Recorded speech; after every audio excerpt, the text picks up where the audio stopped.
want you girls to try to do this. Let's just line up in a 3-out thing. Just go, or 2 out, 3 out, I don't care. Go 4 out. Keep the post away like Coach had it. Put the baseline person away. Get the ball over here. And let's just loop. Go over there, though. Go over there. Now you're going to loop with her. And whenever you loop, and you're going to loop out here, you're going to come right out here. Just loop and fill this spot. Now this tells you right away you're going to screen in the back side, screen her, and you're going to slide down and you're going to skip it to her.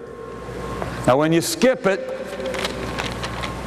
you're going to make her go over the top of you to close out. Don't let her go below you, because then as soon as she goes, you're going to run right at her, put your right leg, left leg in her crotch, right leg in her crotch, and then seal her like that so you get the angle. Okay, let's try that. Let's go. Okay, here we go. Loop, look for it. Good. Good. Now see what happens when we loop is we get both guards on this side. That leaves one player over there to screen in. Now she cheated on the play, so then she can flash in and get the ball because she played the play. And you can pass fake, and it'll be right there. So if you're in big-time college basketball, you throw it up by the rim and they flush it. They don't ever graduate, but they can flush it, you know. So they know how to work a commode. Now, let's say that, is it Liz? Katie's a principal's daughter. That means she can't play. But you got to start her because she's the principal's daughter. So you're running a 3-out. Let's put somebody in here. You come in here. And we'll just say when that ball skipped and she goes, you come in here and post this girl up really strong, and then you cut underneath to get the ball. So if you run a 3-out against a zone and it skipped and you got a player screening in that's really not that good a player, she can screen. Let's say you wanted to get a double hit here and you're a really good post player, so when they loop it, give it to her, you loop it, just dribble and loop, yeah. Okay, now she gets a look here, now skip it, you come and screen, and posting up probably ties her up more than screening her, doesn't it? Because if you screen her, she's going to try to avoid it, but if you post her up, she's going to guard you, beat the crap out of you and try to guard you like they do. Okay, so that's loop. Anytime we loop, we're going to skip. Now we're going to use what we call loop flash. And Liz, you're supposed to be the good flasher. Is that what your name is? Yeah. Now, what you need to do, Liz, I'm trying to say something here to give my emphasis to help, because I'm trying to be like Coach Patterson and just be sort of dirty, rotten scoundrels, or whatever that movie was with Jack Lemmon and those guys in it, Klugman. You don't want to be a tossback. You know what I mean? You're hurting your team right now because you're a tossback. You've got to look to score every time you catch the ball, and that will make your team so much better. And your teammates, they know you're a team player. We had 2 guys that in 8 years we had the 2 leading scorers in the history in college basketball, period. And they knew that they had to score for us to be good. So you got to be a scorer first and a passer second. And every time you catch it, you got to look at the rim. Lou Hudson scored 25,000 points in the NBA, or 20,000. And he did it all on medium-range jumpers. And they asked him, Lou, what was your secret to your success? He said, I always tried to catch the ball in my shooting range. And I always looked at the rim. Now I'm going to give you something that's brand new, and in about 5 years, everybody in the country will be using this. And it's research being done in Canada. A lady up there came to our coaches academy, talked to Jerry Krause from Gonzaga, went back, she says, I've been studying your players now for a year. You only have 2 players on your team that look at the rim for 1 full second when they shoot the ball. Only 2. Guess who the 2 are? Morrison, who has no follow-through, so he's a streaky shooter, and a guy named Ravio, whose daddy played some college ball, and he's a heck of a shooter. Skinny little point guard that can really shoot it. He's got the follow-through, and he looks for a full second. So we're going to talk about that a little later, about full focus. 1 second of full focus on the target, which for us is the back rim. We want to go in the back half of the basket. We're going to talk about that a little more tomorrow. Okay, we're going to do loop skip. And we're just going to put Liz on the baseline, she's our flasher, or we'll let her be out here, I guess. And can you make threes? Now come over here then. And then you be in the post there. So we're going to dribble the ball. You're going to go over there, Liz. I'm sorry. You're over there. And then you're going to come over to this wing. So let's loop her. Loop to the right. Now, you're going to go out this side looking for the ball. And Liz, you're going to wait right here for the red C to open. And when she loops to the top, you're going to come right through here looking for the ball. Now, she's got to guard her if she's a shooter. So you're going to have to move out and play her. Now you get it right here. Now we got it there, there. You're going to slide down and you're going to fill where Liz came from. Now one of the principles that Bobby Knight has is throw back into 3 or 4 people. And the thing that I saw when Keith was taking the girls through this thing is how many times you're throwing the ball back to 2 and 3 and sometimes 4 people on the weak side of the floor. And that's what you want to do, because if you just put one person on the weak side, the closest player is going to close out and take him, whether it's man or zone. You've got to have multiple people you're throwing back into to put pressure on the defense when the pros call it Xing out. Whoever's the closest just takes it, and then the next guy comes, and you just go to where your help came from is your biggest rule on defense. Always go where your help came from. If you don't know what to do on defense, go where your help came from, and you'll find somebody to guard, right? Because they left their man. And that's what Paul called help the helper. So to help the helper, you got to go where your help came from. That's really big. Help the helper by going where your help came from. Okay, let's run that. Just go through it slow and see what it looks like. We call this loop flash. Now, whenever we say call it loop flash, we can call it Florida, Furman, Fatso, anything with an F. It's loop flash. Okay, let's see it. Here we go. Looping, flashing, right in there, yeah. Now, she could also throw it all the way across. She could throw it to the screener. She can throw it to the top. But you see how you're throwing the ball back. And that's a little play. Now, why do you need that little play? Well, because you got a shot clock and sometimes you're running short of time. Maybe the ball went out of bounds late in the shot clock, and you've got 8-minute shot clock in high school.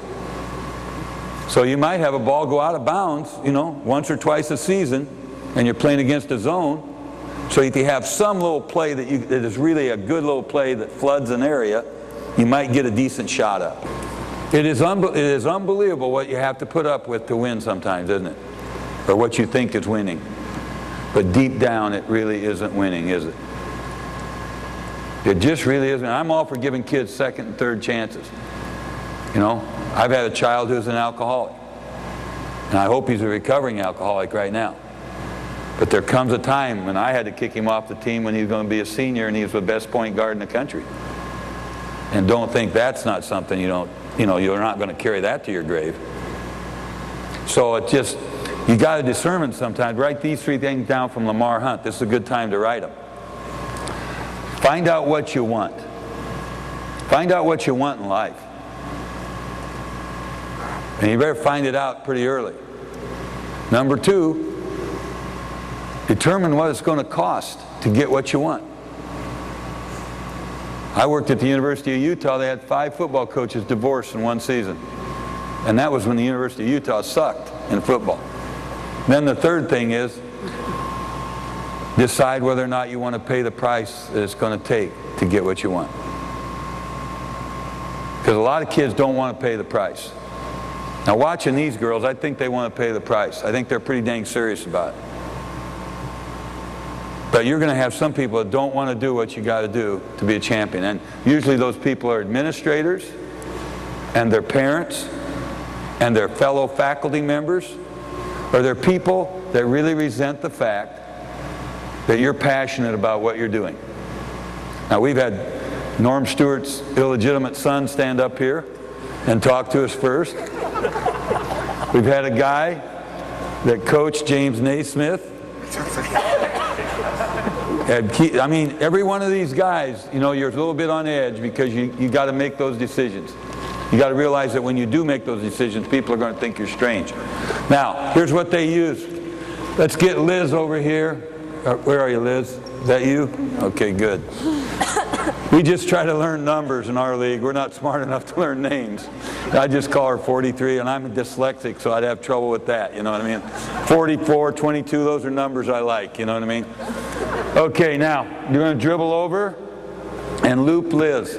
Now let's get somebody in the high post area and somebody in the baseline, and then just like the offense they run. Now, when Liz catches the ball now, you're going to, somebody's got to guard her. Who wants to guard her? Well, you probably can't because you're guarding her, you know, so we just, 22, I like your number, that's good. Okay, now you're out here. Okay, now you're going to drop to the corner. You're looking at her when you come down, your baseline girl. Now you're going to step out and set this pick. Liz, you're coming off of it. Now, Liz, I know this is contrary to your whole nature, but we'd like you to look at the rim and try to score as you do this. I'll tell you what, the guy dates you. If he can get a kiss out of you, he's got something going. You got to get more offensive minded. Okay, here we go, around the corner. Now, you're coming here. Now, let's say that she takes you, who's open. Okay. If the center takes you, you run underneath the rim to the right side and she'll get you the ball there. Now, she's going to give her the ball if you cheat in. That's where your look is. You're going to drop to the corner and you're popping to three, aren't you?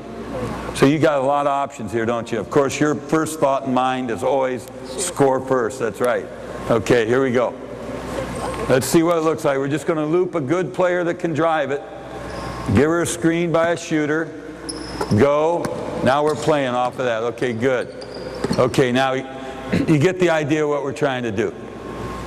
And that's just something that might complement this and be good. Now let's talk just real quick about a couple things on zone attack.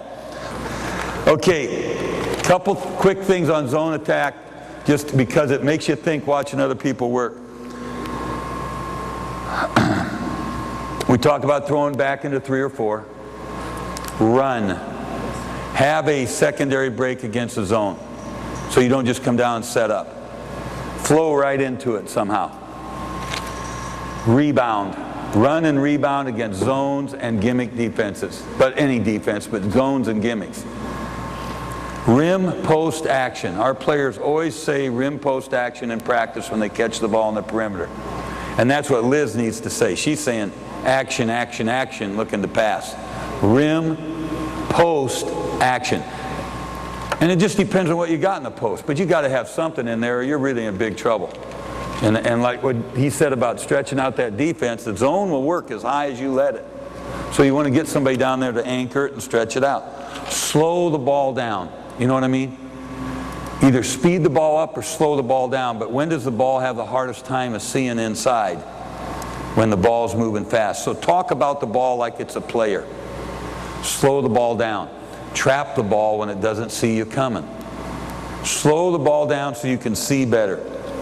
It's always better to be a step slow on offense than a step early. Those are great axioms, but you saw it out here, didn't you? That ball was zipping and they had trouble reading. If I'm reading a book and I'm turning the pages real fast, I can't read as well as when I read the defense slowly. You got to see the defense. You got to read the defense. You pass away from the defense. You don't care what your players do. You never watch the ball when you're on offense. You never watch the ball coming off a screen. That's why you do 2-on-0 drills without a ball, or you do 2 balls. Whenever you're doing your breakdown drills and your motion, you're using no balls or 2 balls. No balls so they don't watch the ball, and 2 balls so the screener is the second cutter. Because nothing will screw up spacing on offense more than screening. So you have to reestablish spacing by getting that second cutter. Another thing I think that's, well, first of all, we need to pass a hat, and unfortunately this hat has a hole in it. But I wanted to pass a hat so we can collect enough money to pay for that microphone that Patterson broke. The other thing on hats is you need to know your players. Like, if a player wears their hat like this, that means don't look at me. And almost every player in our team needs to wear his hat like this because we have an ugly team. Coaches wear their hats like this. That means don't talk to me. And Paul Patterson wears his hats like this. That means beat me and take my lunch money. You know, if you see a guy with it like this. Our big German center wears his hat that way too. So that scares me a little bit. Keith dinged me here from the airport. We are going, he misses the turnoff. We're going in areas I don't think are real safe. So we stop at this one place, go in a building, and Keith's in there, and it's obvious the person behind the counter is a foreign person that's working the counter, and he says, "Could you please tell me where we are?" And the person just looks at him like he's an idiot, which was good perception on that person's part. Then he says, "Would you please tell me slowly and distinctly where we are?" And the person says, "Burger King." I like that one, but I'll just cross it off, I guess. So, I don't know if you know this, but Paul Patterson was arrested, almost arrested. He's lucky his doctor caught him. He's coming out of a bar, and he had a really young girl with him. And the doctor says, "What the heck are you doing, Patterson? You're going to get fired, and you're disobeying my advice to you." So, and Paul doesn't hear so well, you know what I mean? So he says, "Well, what do you mean, Doc? You told me to get a hot mama and be cheerful." He said, "You dummy. I said you've got a heart murmur and be careful." Okay, let's get into basketball since we're so warmed up here. Coaches talked about shot discipline and said, you know, if you make it, get on them. Al McGuire had a great saying, "What you accept in victory, you must accept in defeat." And if you're doing it the wrong way and you win one game and get lucky, then you can expect to lose 3 or 4 because you were lucky one time. Sometimes taking that bad shot and it goes in, have you ever had a bad player that got a wide open shot and made it, and you were just praying he'd airball it? And then he comes over and he says, "Coach, I'm open, I'm open." And you said, "Yeah, dummy. They know you can't shoot too." You know, as Pete Carroll said, bad shooters are always open. But remember, if you accept something, it's like getting traffic tickets. If I get a warning, I keep all my warning slips. Why? Because I've never gotten that many, and I want to keep them. And it's just, I got away with something, you know what I mean? I got away with something. But that doesn't make it right. And sooner or later, I'm going to kill somebody if I don't wise up. I'm going to kill our team. It's not what you teach, it's what you emphasize. Watching coaches that know what they're doing, and all 3 of the coaches that came out here, they know what they're doing. It's not what you teach, it's what you emphasize. And that's why you got to watch a coach work in practice to know if they know anything at all. Because in a game, you don't do much coaching in a game. They play the game. Wooden, what did he miss? "I miss the smell of the gym." What's he saying? I miss practices. I miss the teaching. He loved the teaching. Next year's clinic, you ought to take those wooden notes and put them in like Steve put that Stoops thing in. That'd be a heck of a thing. Got to have 3 things to be great. This came from a thing that Tom Osborne said he got from Warren Buffett, who owns Berkshire Hathaway and millionaire. More than a millionaire. You got to have 3 things: talent, work ethic, and character. And without the last one, the first 2 will kill you. Talent, work ethic, and character. And without the last one, the first 2 will kill you. There are more talented, hardworking people that have screwed up the world than anything else because they had the wrong motives. The selfishness. Now, I'm going to read you something right now. This book, I have had this book for a long time, and a lot of times I go on clinics, I go downstairs to fill tape orders and stuff, and I saw this book sticking out. I'm going to read this book. It's called The Jesus Style by Gail D. Irwin. I've got to give a training thing for the state workers in our state, and they said don't say Christian or God because the God squad will get you. You can't say anything. But I'm going to read out of this book to them. I'm just not going to tell them where it came from. Now listen to this, and this is comes from 1 Corinthians 12, 24, 27, where it talks about the parts of the body. The first time I saw this verse was on a wall in Larry Brown's office at Kansas. And we made a card out of it about how the body rejoices when each other part rejoices and suffers when it suffers. It is appropriate that God chose the body as an analogy for his followers. It is organic, flexible, growing. It only survives as it lives according to the nature of Jesus. Not one part of the natural body exists for itself. Every single part of the human body is designed and placed there to be a servant to the rest of the body. It is part of if part of the natural body becomes self-centered and begins to exist only for itself, it becomes what medical doctors call cancer. Now, I'm going to give you a side note here. You've got a team and you've got a problem. If it's malignant, cut it out. If it's benign, you might be able to wait till the end of the season or give it some kind of treatment and you might be okay. If you don't know if it's malignant or benign, it's malignant, and cut it out. And there's always our best time to fire somebody. We had a preseason All-American my first year at Northern. It's going to be a preseason first team pick junior. He couldn't play. He was out of shape. He couldn't guard anybody. He was selfish. He had a terrible attitude. His brother plays in the pros. He lives off his brother now. The whole family does. It's an industry. I said, you got to get on the same page as the rest of us, or don't come to practice. We don't want them don't want to cut them. We prefer they quit. I go to tell the radio guy, give him a little heads up. Well, this radio guy's the same guy that parties with this guy. A radio guy they'd have parties on Saturday night, and that was their team bonding time, was to party after a Saturday night game. I said, this is what we're going to do. And he said, can't you just wait until the end of the season? Now, this guy that died with a month's diagnosis of cancer, you know what I mean? I've got little growths that I keep just to see if I got cancer. I mean, boy, there's all kinds of horror stories with that stuff. It's a cell that's out of control, is a cancerous cell. Because it's all for itself, like the Dead Sea. There's nothing given out. It just takes everything in. Both my natural body and my team can survive only as long as each part functions as servant to the rest of the parts. No body has any ambitious parts in it. You would never hear my toes say to me, if I'm a really good toe, can I work my way up the body and become a knee, an elbow, or a nose? That's ridiculous. My toes spend most of their life in darkness.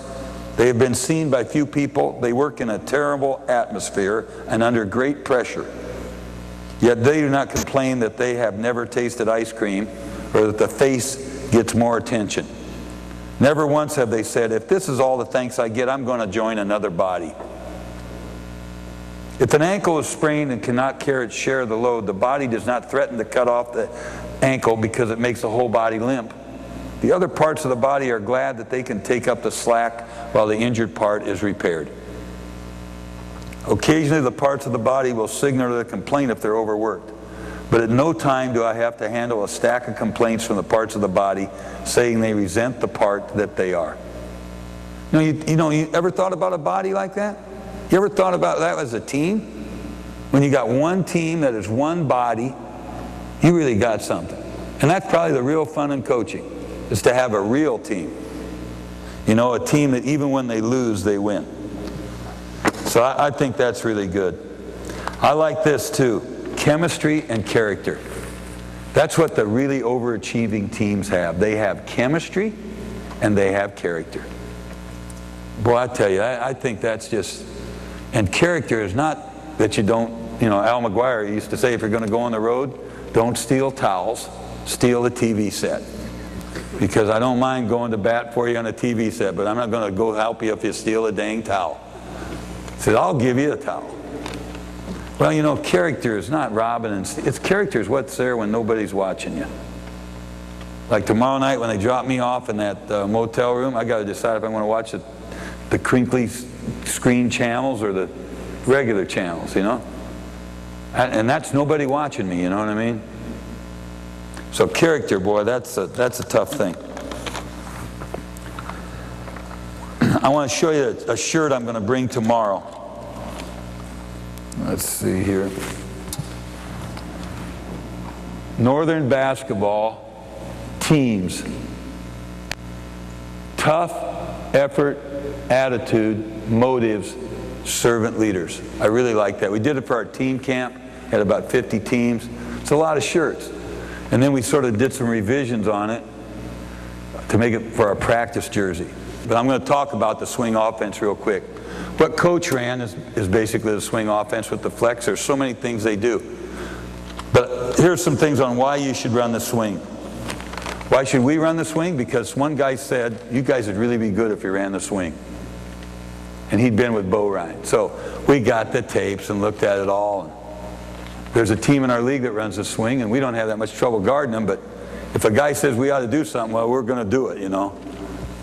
And then we started thinking about it. Bo Ryan, he runs it because he got it from Tom Davis. No, Tom Davis ain't a very good coach. He just took his team to the NCAA every year. But he can't sell toothpaste, and he doesn't have that much teeth and hair. So they had to get rid of him, you know. So, and this is not to rip Steve Alford.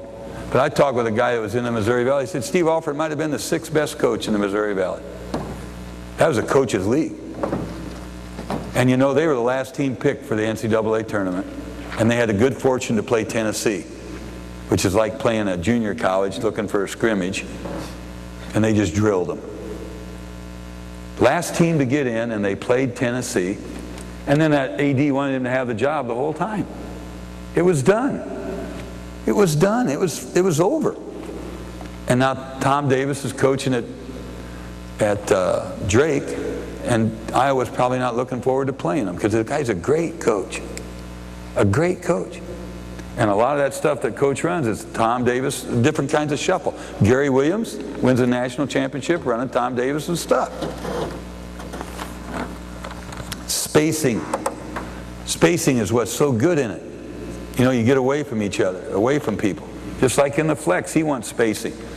Spacing is offense, and offense is spacing, Chuck Daly. Spacing is offense, and offense is spacing. You got to get away from people. Reversal. Reversal. Reversing the ball, changing sides of the floor is hard for people to guard. You got to be able to pass it and catch it to do that, though, you know. If you want to run a ball control offense, you need to have control of the ball. We can really fast break. Our problem is we forget to bring the ball. You know? There's no game like football. If you just don't make any mistakes, you got a heck of a chance to win. And the only chance you got to win is if they make some mistakes. What do those guys do when they huddle up? Easiest time to be scored is after you've been scored upon. Easiest time to be scored upon is after you've scored. That's all kickoffs and special teams. Boy, special teams, is that a big deal? So Hank Iba's dying, and he's on his deathbed, and somebody comes in, and his last words are, these kids today can really shoot the ball, and these kids today can really dribble the ball. But they're the worst damn passers and catchers I've ever seen. And then he died. Now, that's probably not true, but it's a heck of a story.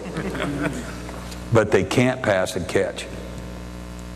They can't pass and catch. So if you could work on passing and catching and take the dribble out, doesn't matter what offense you run then. Swing offense, anybody can post. Well, the principal's son can't. And the banker's son who owns a note in your house can't, and they got to start. But that's good that everybody could post. But everybody can post in any offense. Everybody can post in flex. Everybody can post in motion. Mismatches. Yeah, you can get mismatches. You got to read the defense to take advantage of those mismatches. You can take a big away from the basket. Yeah, but if your big's no good, going away from the basket is not too good. So you got to look at that too. You got to have guys that are pretty skilled. Said, hey, this is a great offense for 5 guys that can all pass, dribble, shoot, and catch. Any offense is good for 5 guys that can do that.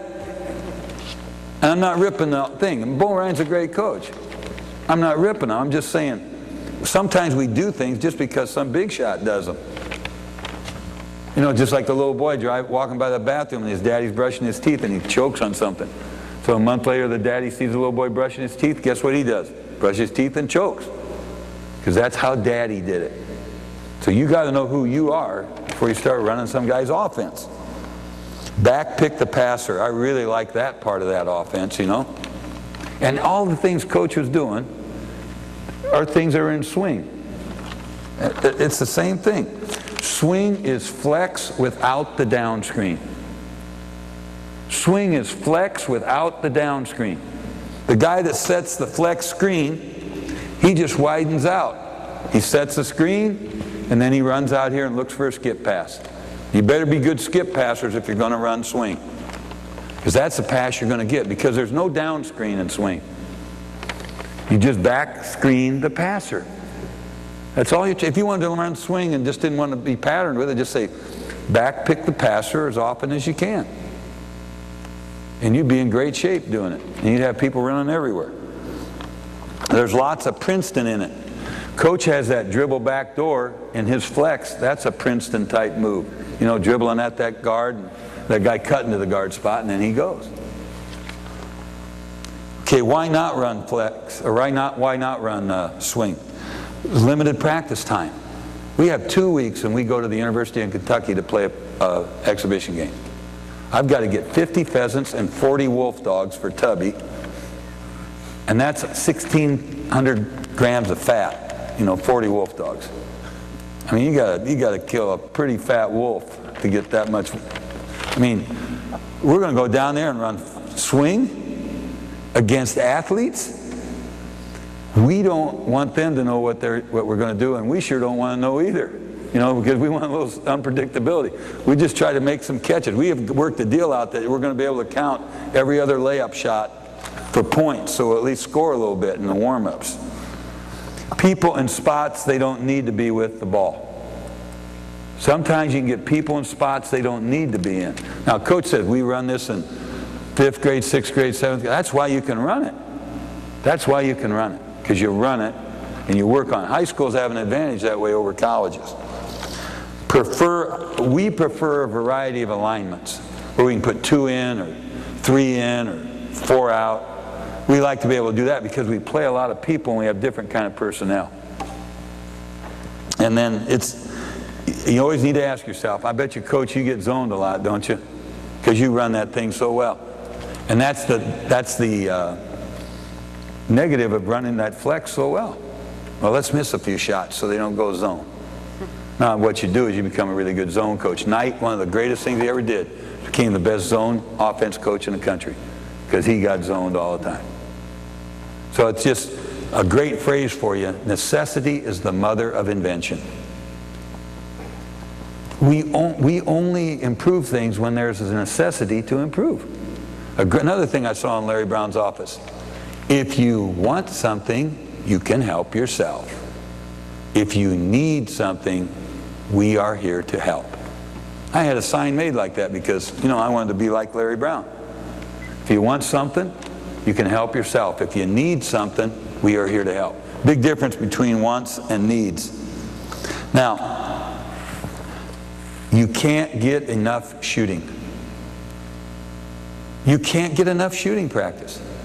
And you can't get enough hard game speed, game spots, game shots. You can't get enough guarded shooting practice. You can't practice shooting enough.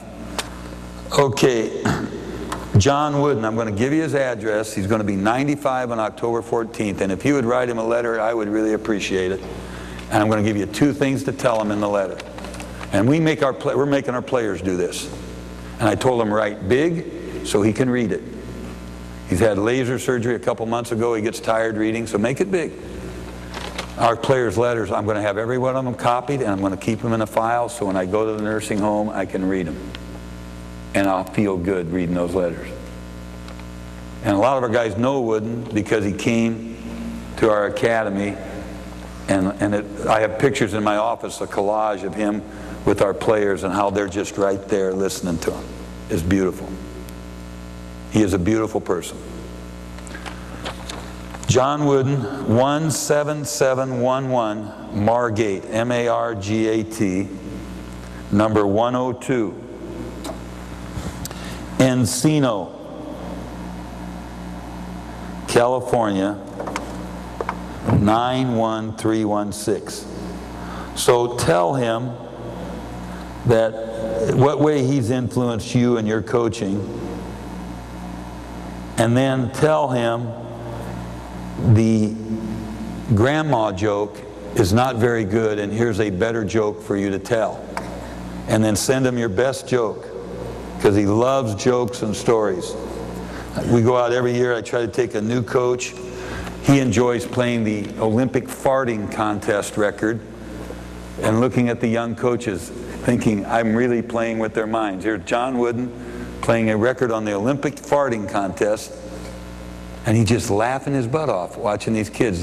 What are they thinking? And his medal he got from Bush is on the coat hanger, just draped over the coat hanger with about 50 other medals he's got. I mean, it should never be touched when he dies. Leave it exactly. The bedroom is a museum to his wife. On the road, he takes a picture of her and her nightgown and lays it beside him on the bed. I mean, he's crazy about her. Only thing keeping him alive is his grandkids and great-grandkids. And then the fact that he's helped so many people. He's so busy, writing notes, and unbelievable. But just give him a joke that's a little better than some of those he tells. I'm going to tell you the grandma joke right now. This guy's in a bar, and somebody taps him on the shoulder and says, I've seen your grandma, and she's beautiful. The guy goes back to drink a little more, comes back again, goes, I've seen your grandma naked, and whoa, what a body. Guy goes back and drinks a little more, comes back and says, I've made love to your grandma, and it was wonderful. And the guy says to this guy, you've had enough to drink, it's time to go home, Grandpa. You see, when you have to explain them, it's time to go on. And our website has all new handouts on it that are categorized under free handouts, which is pretty stupid because if it's on the internet it'd be free. But it's new handouts.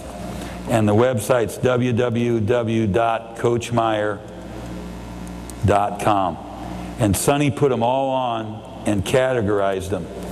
So you can just go to, it's like the Players Corner, Parents Corner, Coaches Corner, but it's all new stuff.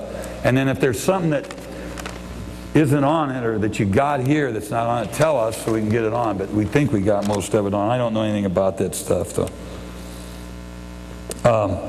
Two books I've heard lately that you might want to get is How to Be Like Jesus by Pat Williams and How to Be Like Women of Influence by Pat Williams and his wife. I think it's Mary, I'm not sure. But Pat Williams has written a lot of how to be like Mike, and he's got one out, How to Be Like Coach, for John Wooden. And he called me up one night to ask something about it, because he's calling a lot, he's getting to the bottom of the barrel, I think, when he got to me about what Wooden was like and stuff like that. But that would be a good one to look for. Wooden's new book on leadership is good because it's got his handwriting in it. It's so neat to see his handwriting and stuff like that. He's a great guy. Great guy. Okay, I want to go over some things with you about coaching that I really think are important for you to be a better coach. Because that's more important than X's and O's or any other crap. Okay, let's listen to this stuff and we'll try to go fairly quick. Get all the good ideas, you can't use them all. Why? Because it's just a different situation for you. You don't have 80 managers or stuff like that. Keeping your philosophy simple, that's Majerus. He said the toughest thing in coaching is keeping your philosophy simple. And that is hard because you accumulate so much knowledge, you may not have the wisdom to sort out what's usable and what isn't and it takes time. Like the guy, I thought the best I ever heard, a guy in a post-game show, he said, we were bad in two areas of the game tonight, defense and offense. They're really important. Now that guy understands the game. He's kept it simple. The more they think, the slower their feet get. That's Tarkanian. and that's why he made sure nobody ever graduated, so they could be quick. Except his son, and he didn't count because he was a lawyer. Why do you coach? Here's the 4 reasons I coach. Number 1, to teach toughness. Why toughness? Because we need it. Teaching team attitude. Second reason, teaching team attitude, because I'm selfish. I'm a selfish person. I want to take care of me. I want to see good things in the paper about me, not bad. It's all about me, you know? So if I'm around good kids, maybe I can learn not to be that way. Teach fundamentals. You know, it's not what you teach, it's what you emphasize. Anybody can teach layups or motion or shooting, but what do you emphasize? What's really important? What separates your teaching from another person's teaching? And then teaching life skills. If you're a coach that's not teaching life skills, then you're not a coach. You have to teach life skills. This book, Soft Touch, got a guy laying there, he's got a name tag. Help. If I'm hurt, find a coach. Where do kids go into high school? They go to the coaches. They don't go to a counselor. They go talk to a coach. Because they respect coaches, because coaches make decisions. They don't take a poll like administrators and politicians do. They just do what they think is right. And that's a dangerous thing to do today. It doesn't have to be right. It has to be politically correct. And everybody has to agree with it. So you got to float trial balloons instead of just doing what your gut tells you. Now, Jerry Krause's rules, not the Bulls guy, but the Jerry Krause at Gonzaga. Number 1, find yourself. Majerus always said, know who you are and what your game is. But find yourself. Be comfortable with who you are. And that's a lifetime job, because we change. Find your unique talent or gift and develop it. Now, I was 22-2 for 3 years of college baseball pitching. I didn't get drafted because all I could do was win. I didn't have anything like a 95-mile-an-hour fastball. People don't pay for an average pitcher. They want somebody that can blow seeds. You don't go out for an average date with an average girl to an average movie for an average meal. They want something more than average. So you got to find your unique gift and develop it. And then once you've got that down, then you can be more total package. Total package is a good phrase. And then the third thing, give your gift away. It's Christmas. You don't buy all those gifts and then put them in a closet and say, hey, I get a buzz out of putting gifts in the closet. You get a buzz out of giving that gift to somebody. That's what's fun, especially if it's a grandkid. You get a buzz out of giving your gift away. The saddest day of your life will be the day that you are no longer productive. The saddest day of your life will be the day you are no longer productive. And that's when you can't give your gift away anymore. And nobody wants your gift. That's a sad, sad day.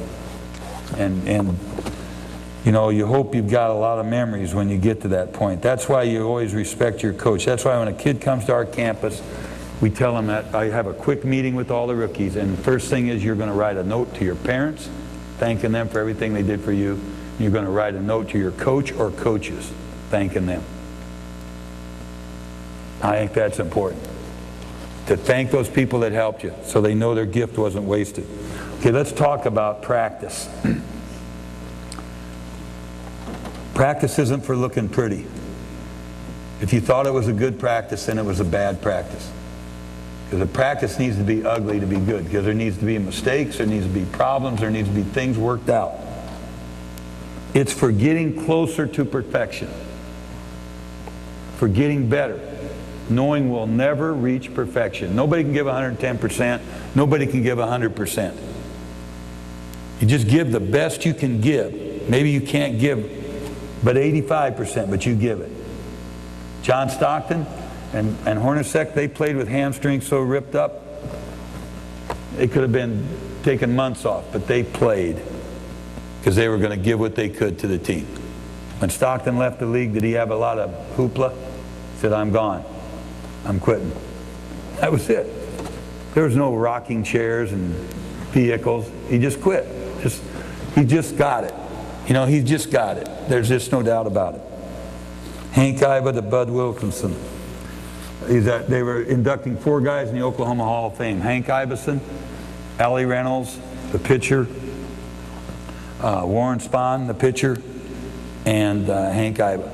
And this kid drove Hank Iba over. And the coach comes up, Wilkinson, and says, "Did he tell you what he told me was the most important thing in the game?" The kid goes, "I don't know." He says, "The game must be practiced in the manner in which it's played." And that means you got to have up and down. Wooden said the first 2 weeks of every practice season, they had at least a third of the practice was 5-on-5 up and down the floor, so they could observe what players did well and didn't do well. But you've got to practice the game in the manner in which it's played. That's what Paul was talking about, not so many breakdown drills. You use the breakdown drills after you see what's wrong. See, Knight teaches part whole. I never have understood that.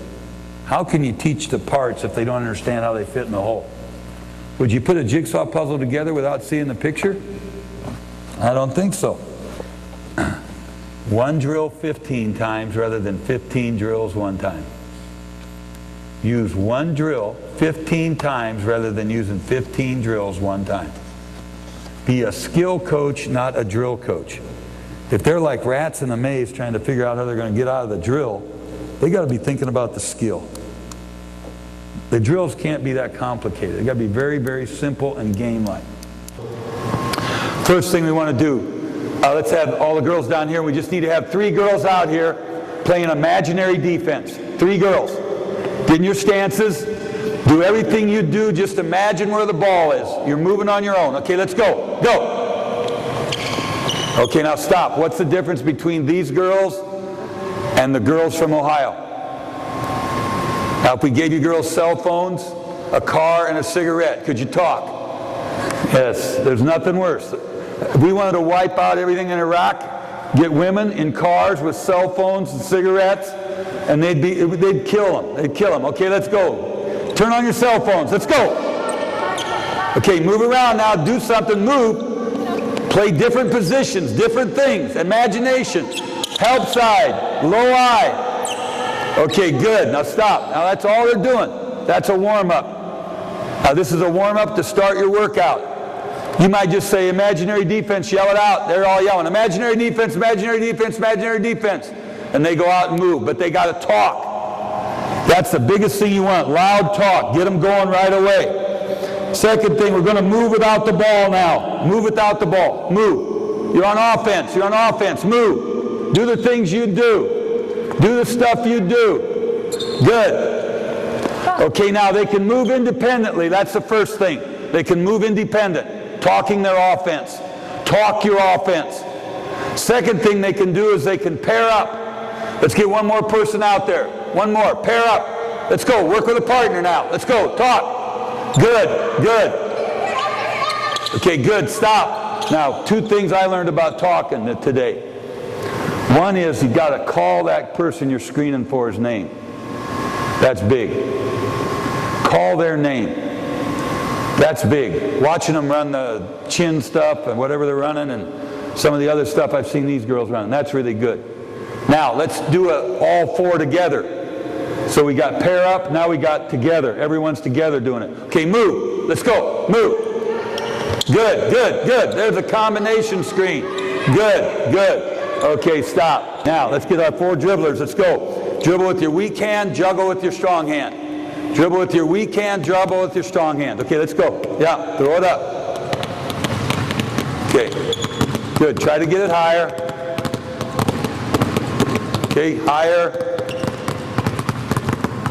Okay, stop. Now, our place is 8,000 seats. Our guys can go over those rafters, between the legs, catch it like this. New one they got is they catch it when it comes off the floor below the knee. Then we got another guy that he juggles 2 balls while he's dribbling. But the whole concept is to be dribbling with your weak hand and not watching the basketball. And you're juggling the tennis ball. So we could go and do this forever, but you know, you got the idea of the drill. Now, I was coaching in high school. We have probably more tennis balls We have them shipped in from this guy who plays as a 50 and over tennis champ. Dick Parfit used to coach at Eastern Michigan or Central Michigan, plays tennis with Bob Taylor, and he sends us boxes of tennis balls. In our camp, kids are, when they come in the gym, that's the first thing they do in camp. And I do that in elementary all the way through. Kindergarten camp, they'd be doing dribbling and juggling, and they get some pride in that. Now, if we were at a league of dribbling and juggling, we would kick butt all the time, but, you know, they don't do that. You know, they play just with the basketball. Now, let's get a partner, dribble, and toss the tennis ball to them, underhand. Dribble. 2 balls going, 2 balls, 2 tennis balls, let's go. Toss it. Now move a little bit, move. Figure it out, there you go, good. Move in a circle, circle, circle, circle. Call names, call names, call names, call names, call names, good. Let's stop. Okay, you got the idea on that, that's toss. Now here's your number 1 basic rule. When you lose the dang ball, don't pick up your basketball and go get it. Keep dribbling and go pick up the ball. That's even better work, isn't it? This is really better work. Now we're going to throw, throw, throw, throw. Let's go. Sit, sit. Don't lean over, just sit. There you go, good. Move around, girls. Move around a little bit, good. Move around, good. Okay, stop. Now each girl just have 1 tennis ball, 2 basketballs. Give me 1 tennis ball. Okay, good. Right there, 1 tennis ball. You're good, you're good. Now we're going to play catch with 3 balls. 3 balls. Let's start. Ready? Go. Go. Pass. No, no, no, no. Pass all 3 balls. Pass all 3 balls. Here, just like this. Here you go. Here you go. Ready? Let's go. Let's go. Let's go. Let's go. Let's go. Let's go. Let's go. Let's go. Let's go. Let's go. Let's go. Change. We're going to go the other way. Okay, you got it? Okay, let's go. 3 balls.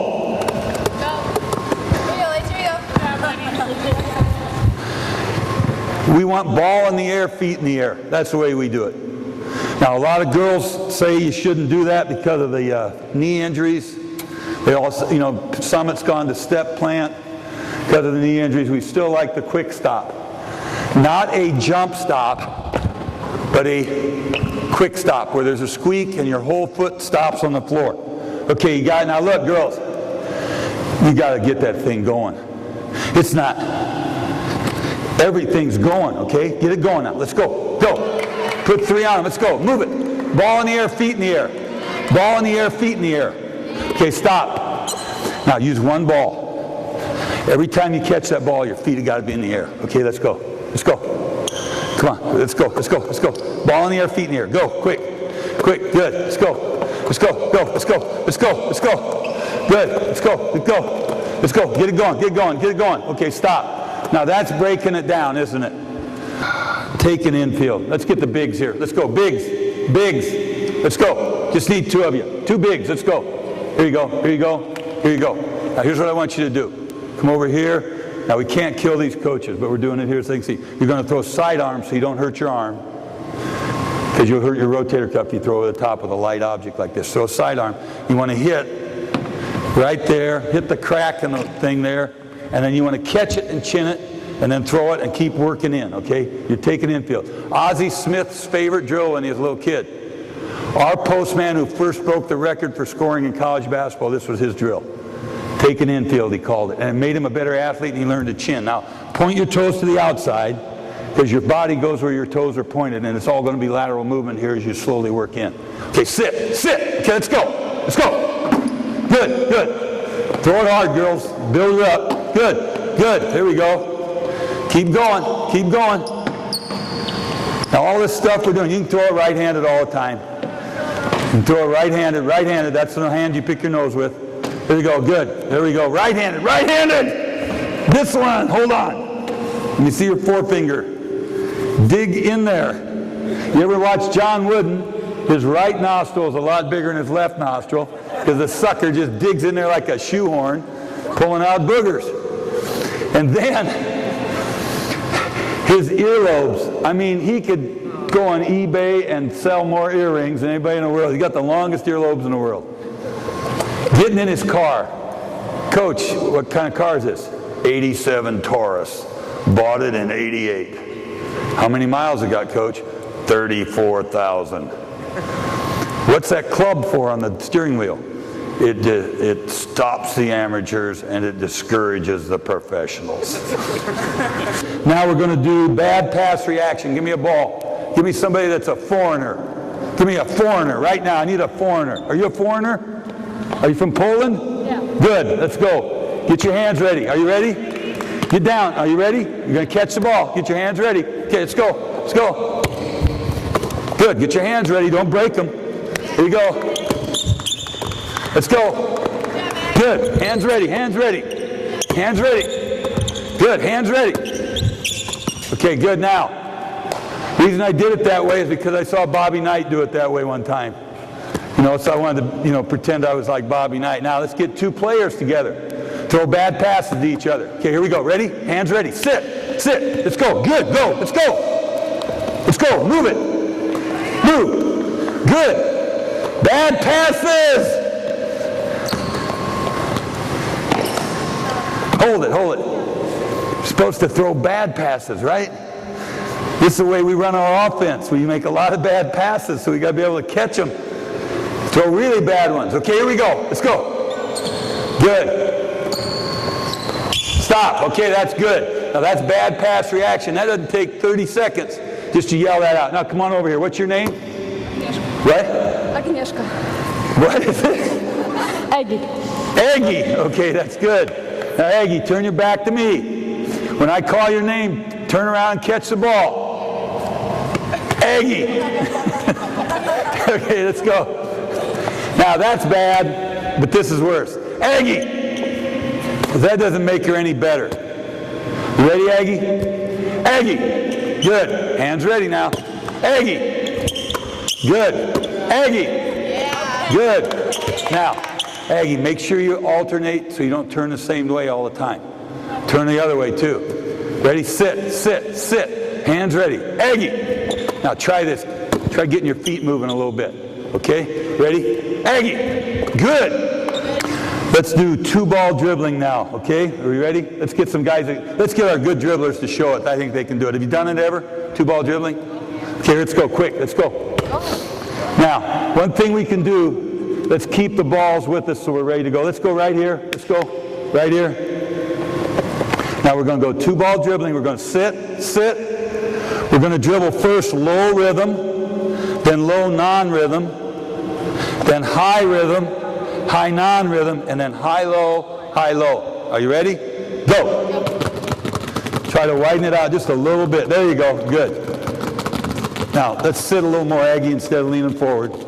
You can let your elbows get outside your knees.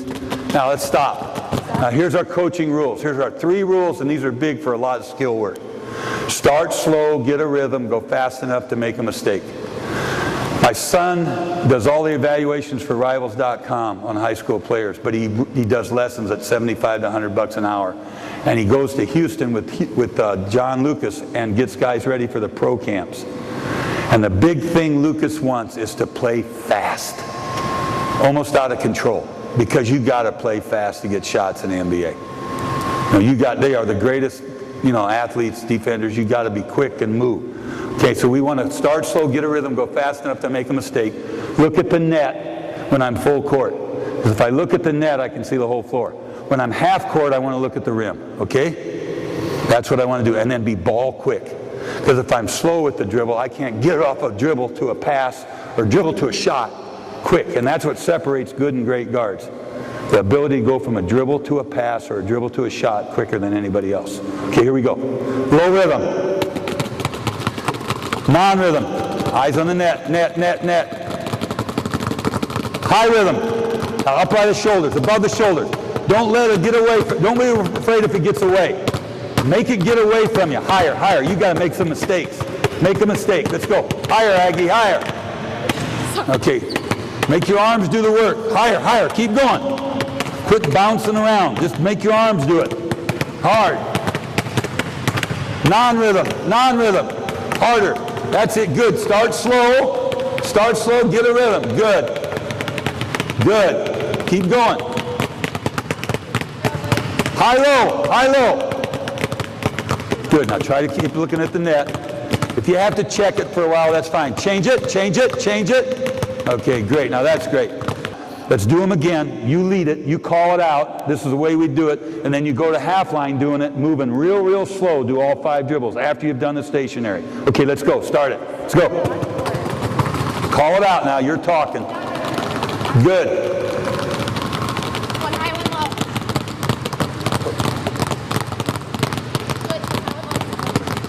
low. You change it up a little. That's okay. Repetition with variety. Okay, you're going to tell them to move it out.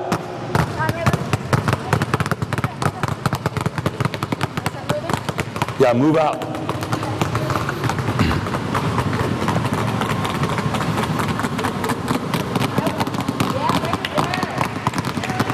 Okay, good. Got to see a distinct difference in all the moves. Aggie, net, net, Aggie, net.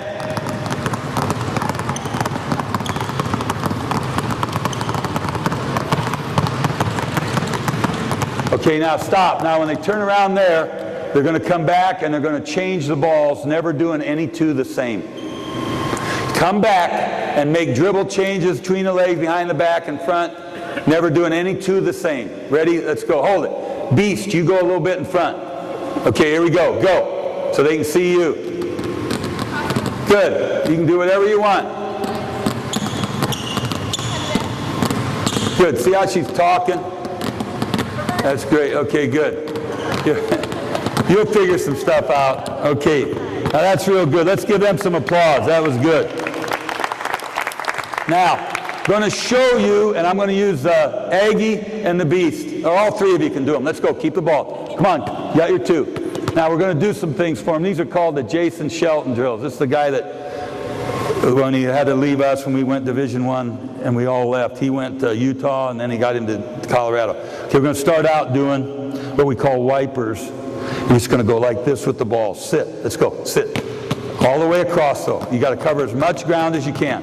There you go. See her? See her? Wipers. Okay, all the way across. You'll get it, Aggie. Now, Aggie, if you have to watch the ball, stop. If you have to watch the ball a little bit, that's okay, but you want to try and pick out the net. We should have them on the baseline. We're changing this so you can see it. There's a saying in our country, she can't walk and chew gum at the same time. So if you're having trouble with your dribbling, just don't chew gum, and it'll be a lot easier, okay? You're working on that gum pretty hard. Okay, now, you got a college camp, you might want to send her out. So you can have some real fun. Okay, now, do it with 1 ball. Just do 1 ball. 1 ball. Pick up 1, pick up 1, pick up 1. Okay, good. Do it the weak hand, though, huh? You're lefty, aren't you? Okay, go, go. She's really great with her right hand. I saw her shooting over here, and then she comes out and doing stuff. Okay, now really cover some ground, though. Really get it stretched out. Don't be afraid to lose it. If you lose it, that's great. That means you're testing yourself. Good. Okay, try it, girls. Let's go. 1 ball. So you got 2 ball wipers. You got 1 ball wipers. Good. Keep it going. Okay, good. You got the idea on that. She's really stretching it out there. Okay, now, we're going to bring them together. Bring them together. If they hit, that's even better. Okay, let's go. Bring them together. Together. Good. Bring them together. Good. Now let's do a little variation. Cross them. Cross them. Good. Now keep them on the same hand. Cross them. There you go. Cross them. There you go. There you go. Good. Try it. Cross them. Cross them. Now you don't spend all day with these. Okay, now we're going to go rhythm, push, pull. On the side of your body, you're just going to go push, pull, push, pull, push, pull. Okay, good. That's good. Where are you from? You from his school, the high school? You're the better looking of the 2 twins. Okay, let's alternate now. Alternate. Are you the smarter one? Okay, alternate. There you go. Good. You get the idea, coaches? These are in the books. Okay, back dribble, power dribble. And all we want to do here is just emphasize this point that we want to point the toe when we go back. Point the toe when we go. It's just a power dribble going backwards, but you point the toe and you get the ball back here. If they did this, that would be good. Get the ball back here in the back dribble. In here on the power, back here on the back dribble. Let's just see that. Do the back dribble. One ball. One ball. Let's go. Do it right on the line. Here we go. Good. Go. Go. Point the toe. Now go back. Point the toe. Good. Now I tell you what I might do is instead of being like this, Beast, what's your real name? Lauren. Lauren. Instead of being like this, maybe a little elbow bend. A bent limb's always better than an extended limb, unless you're shooting. Okay, here we go. Good, good, good, good, good. Okay, good. And then point the toe, going forward. Now go back. Good, good. Now, let's do a little trick here. When we get back here, go through the legs, jump around, and then go the other way. Okay, let's go. Get back. Good. Quicker, quicker. No, no, no. Aggie. Watch her. Okay, watch her. Watch Lauren. Watch Lauren. Lauren. Feet. You got to get those feet. It's got to be a jump turn. You know what I mean? It's got to be through here and it's got to be a jump turn. You can't be lazy with your feet. Let's try it. Go back. Change it. Again, change it. Go back, change it. Get them around. Hop those feet around. Quick. Stop. Now let's do this one. Go through and hop. Just continuous. Go. Yeah, good. Now go through. You have to take one dribble and then go through. Now do it without taking that extra dribble. See if you can do that. Now that's really going to test your feet. Okay, good. Try it. Okay, good. Now here's a key point for Lauren. She's not afraid to be embarrassed to be a good player. A lot of kids will not keep working at it because they're embarrassed. And you can't be afraid of being embarrassed. If you're in coaching, you think you're not going to be embarrassed? Not going to think you're going to just get killed by somebody? You can't be afraid of being embarrassed if you want to be a good player. And that's why she's so good, is she doesn't care if she makes a mistake. She wants to get better. And you got to make mistakes, but don't make the mistake of moping, pouting, sulking, or quitting. Dick Bennett. Now that was really good. Now, pull back crossover progression. She's going to do it up here, and you're going to watch her from behind. Get sort of airplane wings on her so you can watch her. Okay, you're going to start out like this. Just 1, 2, 1, 2, whatever you want, and then cross it over and do the same thing. Okay, ready? Let's go. Stationary. Okay, emulate. That means copy. Okay, let's go. As many as she does, you do. Let's get a rhythm now. 3 or 4, whatever you're doing. And then cut it down. You know, like to 2. Good. Keep it going. Then 1. Okay, now, good. You got 1. Now let's make baby steps. Take a baby step in when you do it. Okay, go in. 1, 2, step in. Good. 1, 2, step with the other foot now. Left with the right foot, okay? Step with the left, come back. Step with the right. Good. Baby steps. Baby steps. My favorite movie, What About Bob? Great coaching movie. Baby steps, Dr. Marvin, Dr. Leo Marvin. How's the fam? Okay, now, lunge step. Lunge and back. Lunge and back. Lunge and back. Work those feet. Work those feet. Work those feet. Work your feet. Think about your feet, Lauren. Just think about your feet. The ball's going to follow you. You just work your feet. You got that ball under control. All you think about your feet. Good. That's the lunge step. Now 2 steps. Let's see it. 2 steps in. 2 steps in. 1, 2. Get that left foot in front. It's right here. Right here. Ready? 1, 2. Back. Okay? Here we go. 1, 2. Back. Now we'll cross it. Cross it. Go. 1, 2. Got it? 2 steps. Okay, let's go. Got to get her to point that back toe. Okay, let's go. Point that back toe. Point that back toe, Aggie. Point your back toe when you go back. Whichever foot's going back, point that toe. Point it. Point it. There you go. Stop. Keep going. Here, just like this. Sit down. Point it there like that so you can get out, okay? Okay, now work your way back down. Lunge. Lunge. Lunge. So you go up the ladder, then you go back down the ladder. And they're just getting the footwork in the field. You got to watch it. Now get that left foot in. Okay, good. And then baby steps. And then back down. Baby steps and then back down. Okay, good. You got the idea, coaches? Now here's a biggie. I'm getting full court pressure. What do? I take off like a bat out of hell with a 45-degree angle. And coach said when they get going, then you go against their momentum.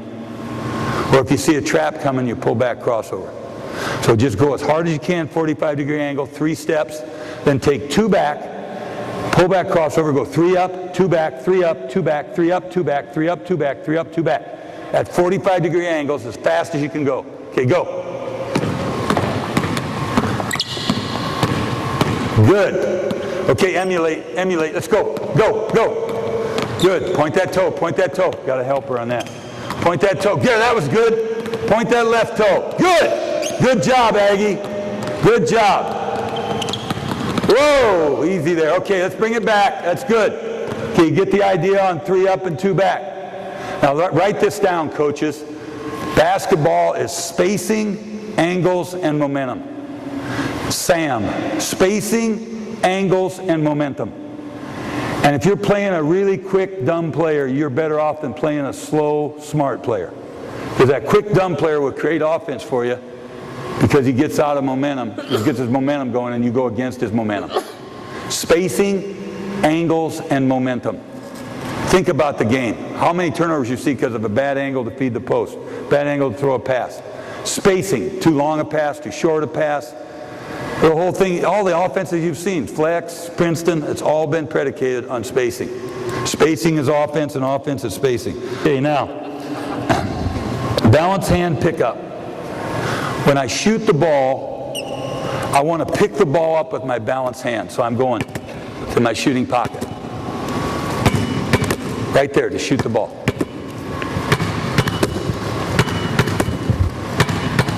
Hut. Right here. It's not hut. It's catcher. Even if they catch one-handed, they catch and it's back here. They don't reach in, take it out. It's, the balance hand brings it to shoot. The balance hand brings it to pass. You always pick it up with the non-shooting, non-passing hand. Which means most of the time if you're right-hander, you're picking up your shooting with your left hand. Unless you're shooting a left-hand layup. One girl you had didn't chin her layups. She took her layup and brought it over here and it's going to get stripped in the state tournament. One girl I saw the whole time that didn't chin her layups.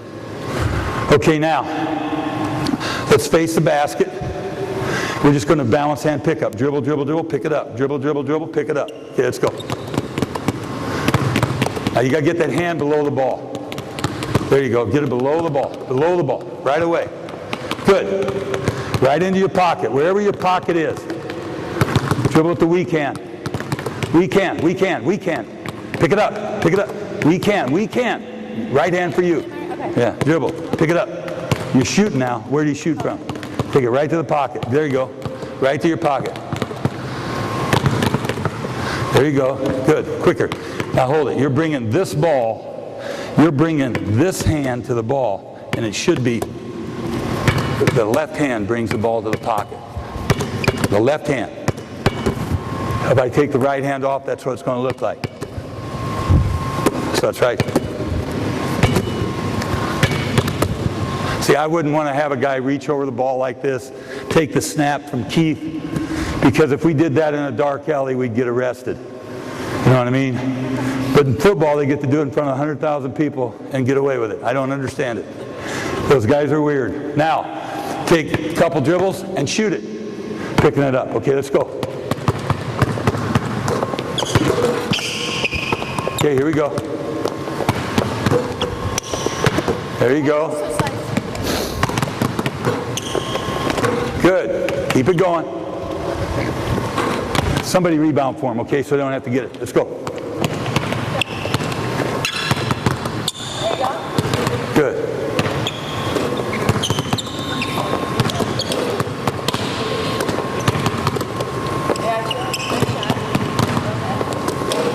Watch the pickup. Hold the follow through.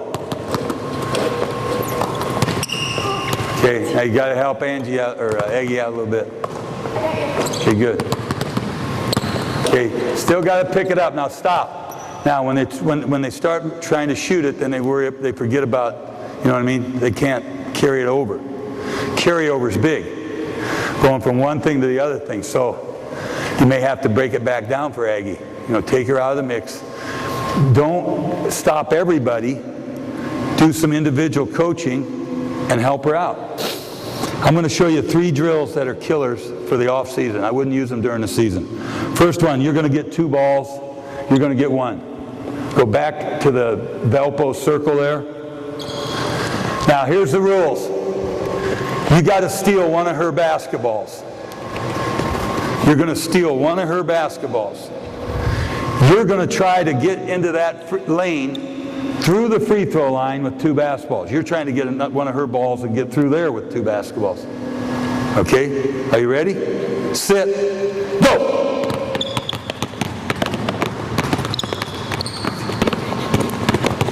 Okay, good. Oh, come on. Flick it, get it.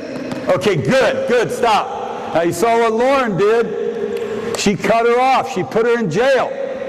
When you beat somebody, put them in jail. Put them in jail out there. Put them in jail under the basket in here so they can't play you. That's a good drill. Let's go again. Let's see it. Lauren, give up one. Okay, play it.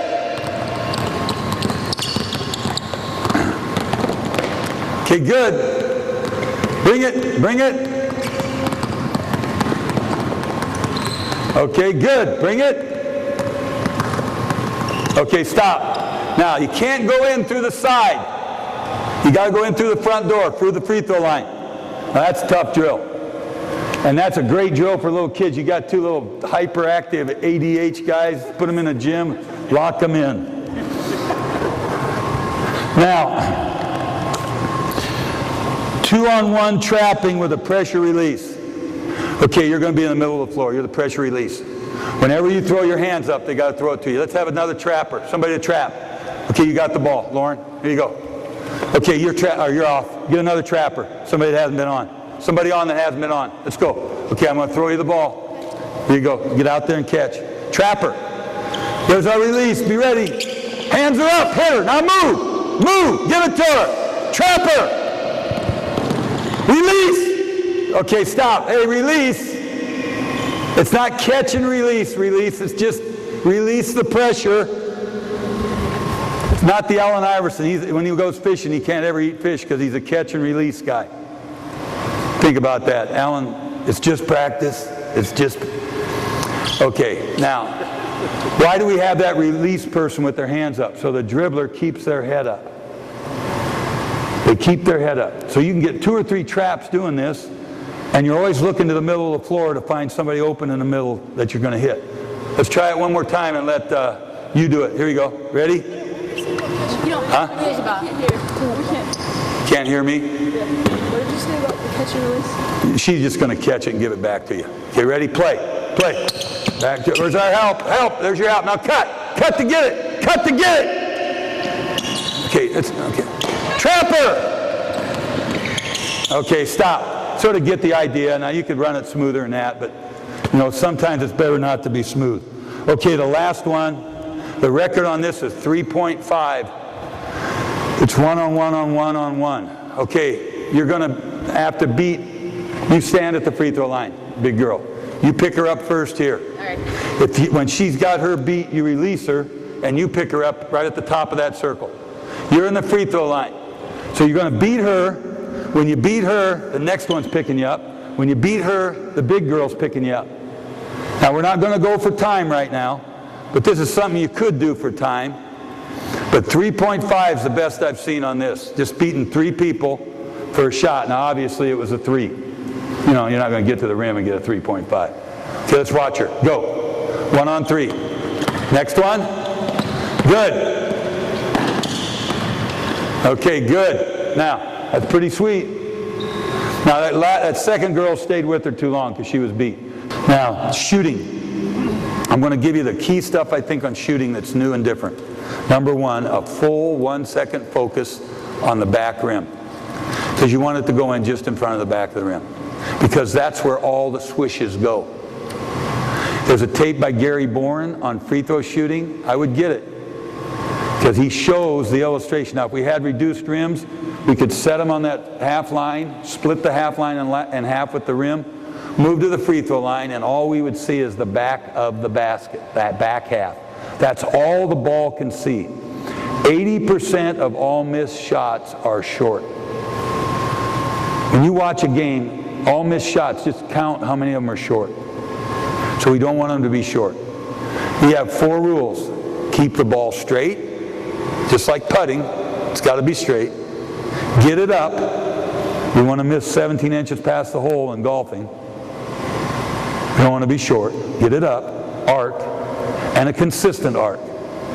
A consistent arc. The same arc every time.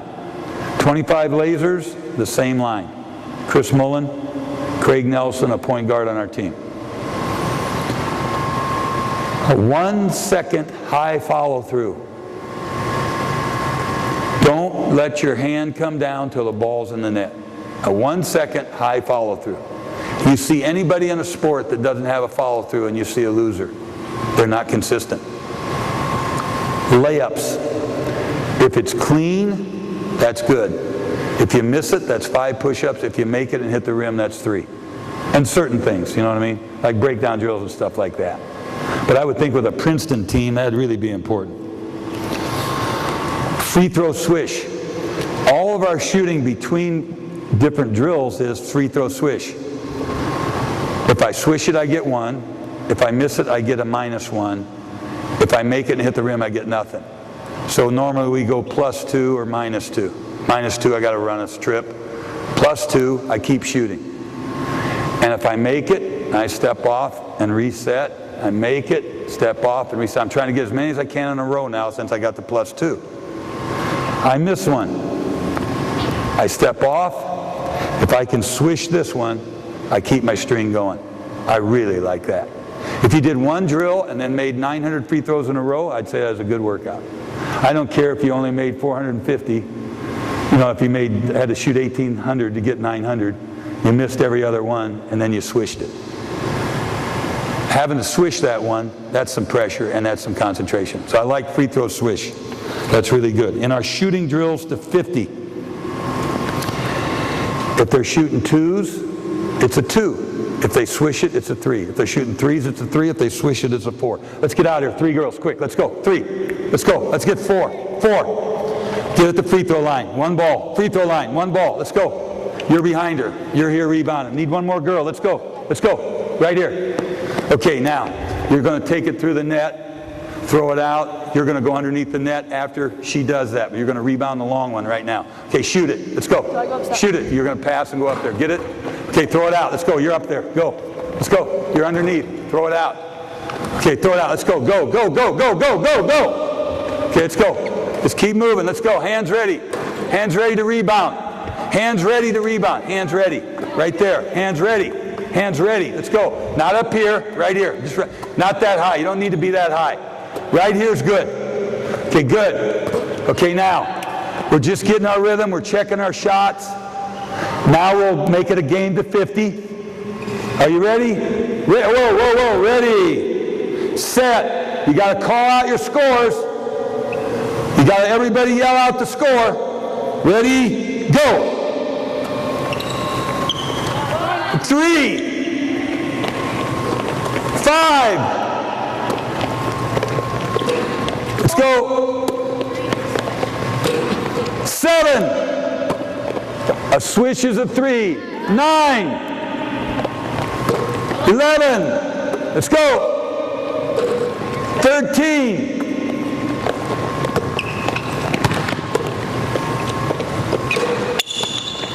Handle, handle. Hold your follow through. 15. Okay, stop. Now, one thing we might want to think about. Sometimes we're catching and then we're hopping. We need to get our feet in the air sooner so it's, I'm ready to shoot. Because it seems like we're catching and then we're hopping. You know what I mean? And we got to get really good hand targets. We got to hit them. And let's pass with our weak hand. I'm left-handed. Pass with my weak hand. Okay, let's try that. Okay, let's go. Quick. That's nice. Back half, back half. Keep track of the misses, coaches. That's 2 shorts, right? She's got to work on that, eh? Might have to work on that one. Okay, stop. You get the idea? Then you move it to 3, and you should win the game quicker because you're getting 4s. Okay, that was good. Now, 2 balls, 3 closers out. You're going to shoot all the time.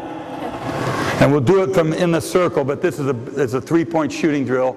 And you only use it for your best 3-point shooters that have to shoot 3s under pressure. So we got 2 balls. You're going to throw it to her. You're going to run out and try to block it. You're going to rebound that one. You're going to throw it, try to block it. You're going to rebound that one. Now just keep it going. Okay, let's go. Go. Shoot it. Get ready. Next one. Let's go. Shoot it. Follow through. Follow through. Get your knees bent. Sit. Sit. Sit. Let's go. Sit. Sit. Sit. Let's go. Back it up. Back it up. Let's go. Get ready. Get your feet ready. Your feet. Your feet. Your feet. Think about your feet. Just think about your feet. There you go.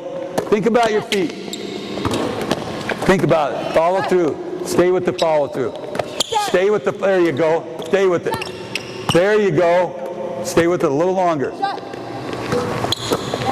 Hold it. Now hold it. You can block her shot. You want to run at it and block it. Now, if your coach wants better defensive technique, that's fine, but just fly at her and block it. Don't land on her feet. Then if they block it, then you're going to 1-inch shot fake and go somewhere. But only when they block it. What we're trying to teach her is to shoot 3s under great pressure, because she's a 3-point shooter. And then you can rotate it any way you want, but we just do it for our guys that are good 3-point shooters, because they're going to be the guys that are guarded. The guys that are unguarded, we don't want shooting 3s. And we don't want them to have good technique where they're doing it real quick, because we want them to have to be wide open to shoot it. But you can do a little better job with your feet. And that's what really separates great shooters and scorers, is the footwork. So that's a good drill. 2 balls, 3 closers out. Now,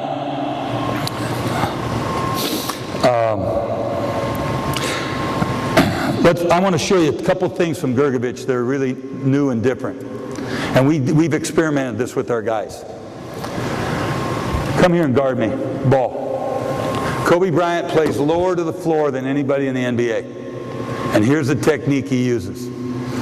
I'm here, I step, I drive, and I touch the floor in my drive. If you have your guys do this and drive and touch the floor, you'll be amazed at how much further ground they cover. Now, they don't want to dribble the ball here. They want to, in the NBA, they say, throw the ball out and then go chase it. Throw the ball out and chase it. Now, 2 key coaching points you probably haven't heard. Michael Jordan started at a medium center of gravity and moved to a low center of gravity. He went from a medium center of gravity to a low center of gravity to beat the guy.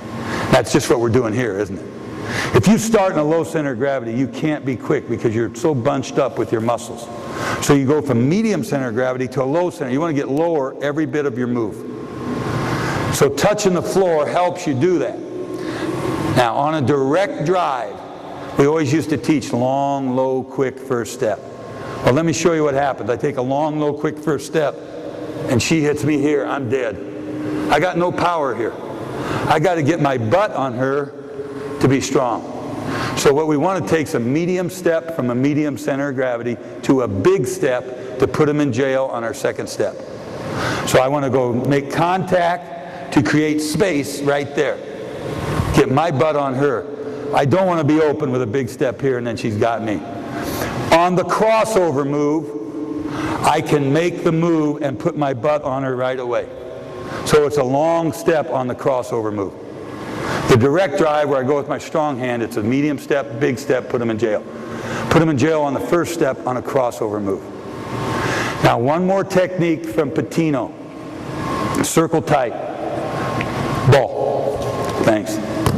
I want to go left, small circle to the right to go left. I want to go right, small circle to the left to get the ball moving. Tennis, I don't hit like this. There's a little circle. Hitting, I don't hit like this. There's a little, there's some kind of action to get me going. So I want to small circle, go, small circle, tight, and go. We don't like the sweep that everybody teaches.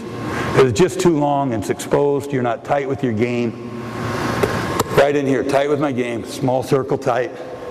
Small circle tight and go. So those are the key coaching points that are a little new and different, NBA-wise probably, on making drives. Now,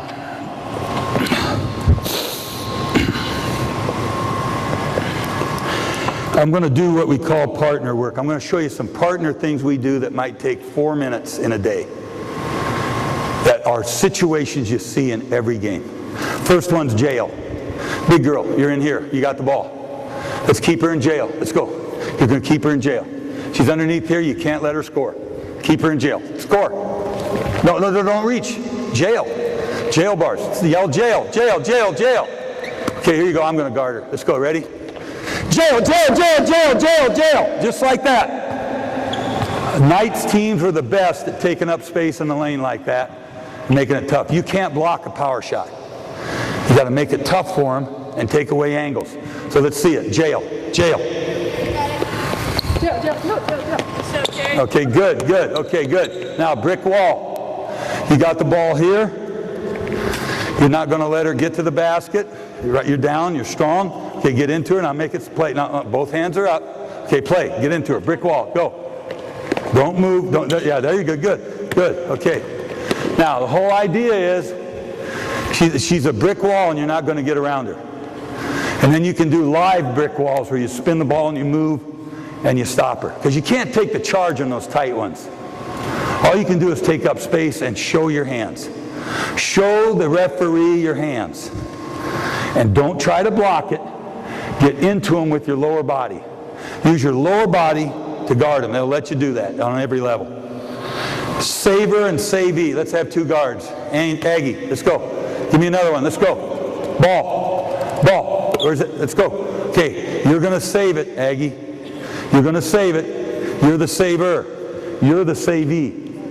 And the savee's got to create a passing lane and yell to her. And you got to call her name. Ready? Go. Get it. Okay, good. Okay, good. That's a good save. Now, you're going to do it for her. Now, throw it and she'll get it for you. Let's go. Throw it. Throw it. Save it. Okay, good. Now, you got to call a little sooner, Aggie. Now, she's probably carrying her hands down here. You know what I mean? Instead of up here. So you got to carry your hands up here. So you're ready to catch because they're down here and then the balls are by you. Okay, let's go again. Let's go. Let's go. Okay, good. Good. Let's go again. Go again. Go again. Go. Okay, good. Now they're just a bunch of paired guys up doing that, saving the ball. Loose ball, and some of our guys will be calling timeout if they can't save it. We'd take 5 timeouts if we could get 5 more possessions. That's a lot better than anything I can tell them. To get 5 timeouts, that gets you 5 more possessions. That's worth it. Okay, loose ball, same thing. They dive on the floor. They don't stand up. So savee is really important there. And then they got to be able to call a timeout if they can't get it out of there. 4-4-4. You got the ball. Aggie's got it. You're guarding her. You don't dribble for 4 seconds. Then you dribble for 4 seconds. Then you pick it up for 4 seconds. You got it? Ready? Go. Guard her. Get into her. Get into her. Get into her. Okay, now stop. Now that's good to get into her, but in your system, you're forcing her down here a little more, aren't you? So you wouldn't be like this. Okay, ready? Play. Play, play, play, play. Hand above the ball, hand above the ball. Dribble, dribble, dribble, dribble, dribble, dribble. Not going to shoot it. You're not going to shoot it. Go, dribble. 4 seconds, pick it up. Okay, good. Now she's dead. She's dead now, right? She killed her dribble. So now you'll be in here. Okay, let's try it again. I did a poor job of explaining it. Okay, good. Now, stop now. Stop. Coach Bruce wants your hand above the ball. So you're not going to be down here. You're going to be up here to take away skip passes, take away that shot. You want this hand above the ball. This hand he carries a little higher than we might because we want to entice you to throw it. But this hand's going to sickle the air pass. 4 seconds of this, then you dribble it, don't score, pick it up, and then it's dead, dead, dead, dead, dead, dead. Okay, ready? Let's go. Good, good, good, good, good, good. Dead, dead, dead, dead, dead, dead. 2 hands. 2 hands. Okay, good. Now see how I kept her knees bent? That's really good. You don't want to give up your stance. Okay, taking the charge. We want them to take that charge outside the lane a yard. But if it's a baseline drive. But on the charge technique, you're in your stance, weight on your heels. so you can go down. Your butt hits first. You tuck your chin to your chest so you don't get a concussion. And on this floor, you'll get a concussion. So when you go down, weight on your heels, butt hits first, tuck your chin to your chest, and keep your hands up, because you're going to break your wrist if you put your hand down. There's a chance. So do not do this. So let's do it real slow. Hands ready? Beast, let's go. Beast, let's go. Hands ready? This is the way we do it now. You're going to go, hit the butt first, weight on your heels, sit, sit. Just like that. Tuck your chin. Good. Get up. Good. Just like that. And you could even help them up. Okay, good. Let's go. Good. That's good. Now, that's the technique. So you go slow and learn the technique, and then they can take a good one maybe, and you're good. But you got to learn how to take the charge. And one thing we did, Keith, that you guys need to think about is baseline trap and cover down on the weak side and skip it out and X out, or if closest man takes it and all that crap. I mean, if this is what you're trying to get, you got to do rebounding drills from it. You got to do everything from it, because you're dictating that the whole offense is going to be a dribble to the outside. You know, you're making them dribble to the outside. Okay, getting to the last page here. I want to show you a technique if you got a small guard who's getting buried by people on pull-up jumpers. You're going to take me down here, Aggie. Good. Thanks. You're good. Now, when she comes down here, dribbling with her left hand, she's going to pick the ball up to shoot it. This is my hand I pressure the shot with. This is my sickle hand. I'm going to take my sickle hand and hit the outside of the ball like that. Not here and get her hand, but I'm just going to go for the outside of the ball, and that's what we'd want to see happen. Right off her foot out of bounds. Now, if I miss it or can't get it and she goes up, I'm ready to strip and pressure. Beast, let's see you do that. Let's go. Strip and pressure. Okay, Lauren's going to do it. And then you're ready to pressure the shot. Do it again. Now, I wouldn't give this to everybody. If you give it to your big players, they'll always do what the guards are supposed to do, especially the midget guards. Okay, let's go. Okay, good, good. Now, and even there, if you don't get it, it screws up their dribble pickup. Okay, good. Okay, good. See what she's doing? She's got that ball behind her butt because she's worried about it. So but the secret is to hit the outside half of the ball. Hit the outside of the ball. Don't hit for the middle of the ball, because that's how you get a foul. Okay, that's called strip and pressure. Scouting reports. You're going to play a team with a really good driver. You play 4-on-5 half-court open driver. You put somebody that's a driver with the ball that's unguarded, and then all those other people have to help on that driver. Now let's say you're a coach that says if you're guarding a shooter here, you don't help on the ball side. You stay with the shooter, and the post helps. You know, then you can work all that crap in. They got a really good postman. You have an open postman that can only be fed from the wings, and you play 4-on-5 with an open postman. If they have a really good shooter that gets a lot of staggered doubles and doubles, you use the chase, zone, and extend, but you have nobody guarding, nobody chasing. It's just the extend and the zone people that are guarding that shooter. And he can't shoot if they do a good job of extending. You move the ball and he gets more screens. So I really think those are good to teach the principles of guarding a great dribbler, penetrator, great post, a great shooter, without having the people that guard them, but everybody else is aware helping. Cutthroat. We like to play it with 4-on-4. We like to play it 5-on-5, and we really like to play it 4-5-5, or 3-4-4. And you know what? The people that have one less player usually win, because they know they have to pass the ball, and they know they have to rotate, and they have a sense of urgency because they're outnumbered. And if you got a high school team with 3 or 4 really good players, I think that's a way to put them at a disadvantage and make them better players. And what do? They learn to figure it out for themselves in that drill. In our off-season play, it's always make it, take it. If you score, you take it out of the net and go the other way. So if you don't want to play defense, you never get the ball. Whether it's half court or full court, you never get the ball if you don't earn it by getting a turnover or getting a rebound. You never get it on a made basket because you know what it's like. They just take turns.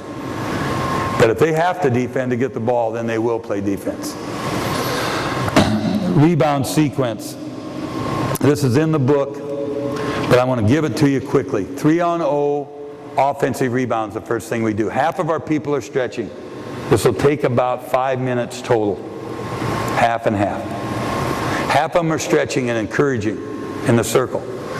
There's one out beyond the free throw line here on offense, another one out, another one out.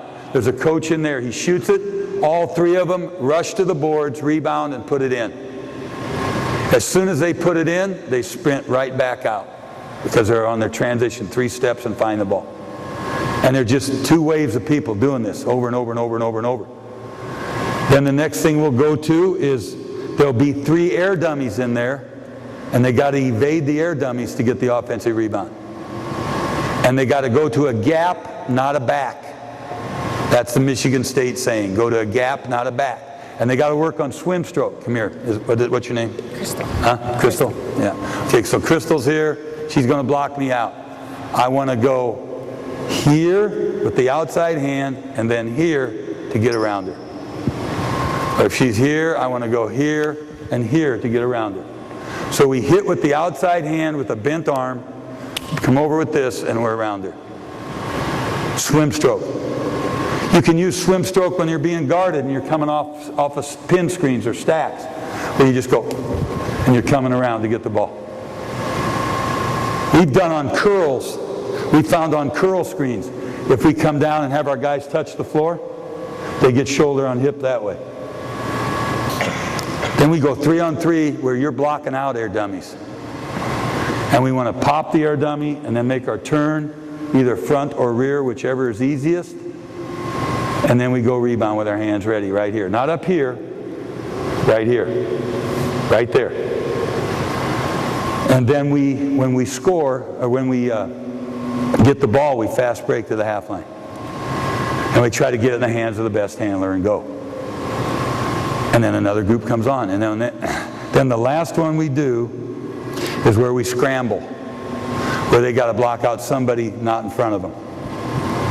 And then we can even do that baseline thing, Steve, have them drive baseline and stop it and all that crap, you know, just all kinds of scrambled up situations, because that's how you block out in a game. That's how you block out in a game.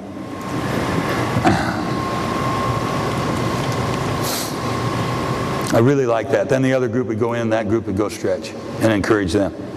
Now, a good thing to do, if you can get those rims, those bubbles, anybody got a bubble that you put over a rim?